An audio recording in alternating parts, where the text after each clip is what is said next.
Blog. তোমার ছাদ বাগান থেকে মরিচ ছিঁড়ে নিলাম। এই গুড়ার এখানে একটা হয়েছিল, এটাও ছিঁড়ে নিচ্ছি। আর এখান থেকে এটা নেব, নিলাম কয়টা। আর এখানে এখানে শশা, ঝিরিঝিরি বৃষ্টি পড়ছে, এই যে পাতা ভিজা। এখন দেখায় আমাদের এই শশাটা হবে না, কারণ এটা বেঁকিয়ে গিয়েছে, এটাও পেরে নিতেই হবে দুঃখজনকভাবে। কিছুই করার নেই, আমার কান্না চলে আসছে।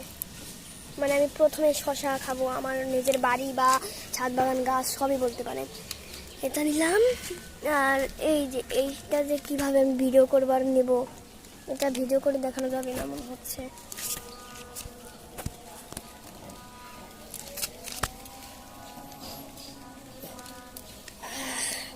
এই যে পেয়ে নিলাম, এই যে আজকের বাজার করলাম।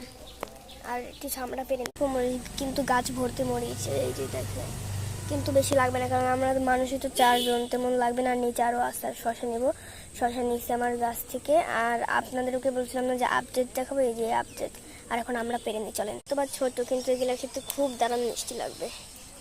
এই যে আপনারা বলবেন হয়তো আমি কেন আমরা গাছ লাগাই না, তাহলে আমরা গাছ লাগাবো না ছাদে কেন, কারণ এটার গাছ অনেক বড়। এই যে দেখেন, এই যে অনেক বড়, এত বড় গাছ থাকতো আমি আবার ছাদে আমরা লাগাবো, কোনো প্রশ্নই আসে না। প্রচুর ধরে, আমরা খাই এবং বেচি, অনেক কিছু করি।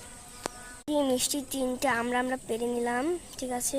আর শশা, আর নিচে তো মরিচ আছে, এই জন্য বললাম তো 4টে মরিচ নিলাম। আজকের বাজার এখানেই শেষ। আপনাদেরকে আল্লাহ হাফেজ, টাটা, বাই বাই, আল্লাহ হাফেজ।